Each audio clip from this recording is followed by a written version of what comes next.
Hello champions, my name's Jade. I'm one of the community managers here at Play Fusion. I'm joined by Chris, one of our lead designers, to talk all things Onslaught. Yeah, so Onslaught is the second set of champions. Myself, Benny and Jacob taking the lead on this set, and we're happy to bring you 128 new cards. So there's plenty in each alliance. We've got 9 units in each alliance, 5 champions, 5 abilities, 4 spells, and 3 blessings per alliance. On top of that, you've got 10 blessings, 10 spells, and 4 abilities in the unaligned order, which also features the brand new realm mechanic. What can you tell us about these realms today? So Hammerhall was based around the city of the 2 realms clashing, and we've brought that to the game. So we've got the realm of Akshi and Gairan, and these are brand new to the game, like I said. So these are realms that belong in the unaligned card pool, but you can obviously that means you can put them in any deck you build. The little catch is when you pick a realm, you're stuck with the realm. So if you pick Gairan, you can only put Gairan blessings and spells in your deck. Awesome. Can you give us some examples of these cards today? Or yes, so my favourite standouts I think actually would be the Fireball spell. So that's an XX 5 or 8 if the opponent is engaged. That's just a nice, if you like Arcane Bolt for 7, it's 5 or 8, so it's a little bit more of a swing or just more spell firepower.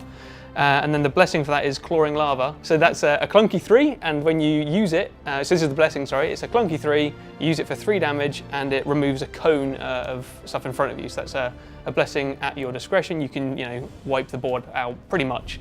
So it's a good reason to go into Akshi. And then Gairan, I really like Hyper Snare Seed. It's sort of, it's an instant blessing, so when it's revealed, it does 3 damage, plus any units that are in play. So obviously I could probably control that peaking and knowing I own the blessing to probably get 7 damage, you'd hope. But obviously if you've got units in play as well, that could actually go pretty hard for an instant hit blessing. So that's a lot of fun. And then the other one, giving a spell example, would be Shield of Thorns. That's a 1/2 spell. And whenever I take damage from units, you take the same damage back. So that's kind of cool. So if you have lots of units in play, I could, because I'm in the realm of Gairan, I can make you pay for that. Or maybe I play it and it's a deterrent, so you don't want to put units out, and then I can use that to my advantage. So these will be going in your deck, I can imagine. Yeah, I like these ones, yeah. Awesome. Can you tell us your favourite champions so far? Maybe ones that we've revealed? Okay, so order, I like Aventus, mainly because it's the first champion to use a quest objective that also features the realm tag. So obviously, for those of you who obviously know what I'm talking about here, when you complete a quest objective on the corner, it clunks and you go walk towards your blessing.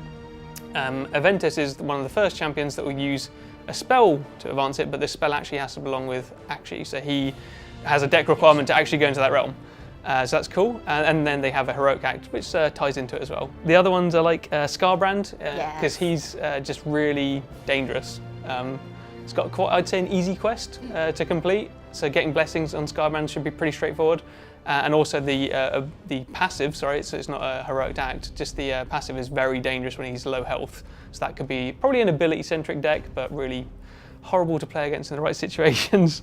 So Death, I'd probably go with Lady Olinda just because she's everywhere. She's done the art. It's not a spoiler because I know she's been in the AI challenge in the digital game. So she's got a cool thing with your stuff exhausting, and then my spirits can keep going, and there are new spirits in the set. So I can actually keep my stuff going around quite a long time. And the Looming Harridan, which is also in the game, so I'm not spoiling that one as well. When they exhaust, they go back to the deck as well. So she's got a lot of cool interplay with stuff that could potentially be out quite a lot. Which ends with Frost Lord of Orgren Loshar, so he's the destruction guy. And I like him because he is Ogre, and that's a new tag. So obviously we've got the tag system, and we're expanding that. We're going into Ogres as well now. And he obviously features quests with Ogres, and he actually has a passive trait which is to do with Ogres as well, which is really nice and easy to trigger, so he's a lot of fun as well. Awesome, thank you for being so careful with your favourite cards there as well. We won't get in trouble.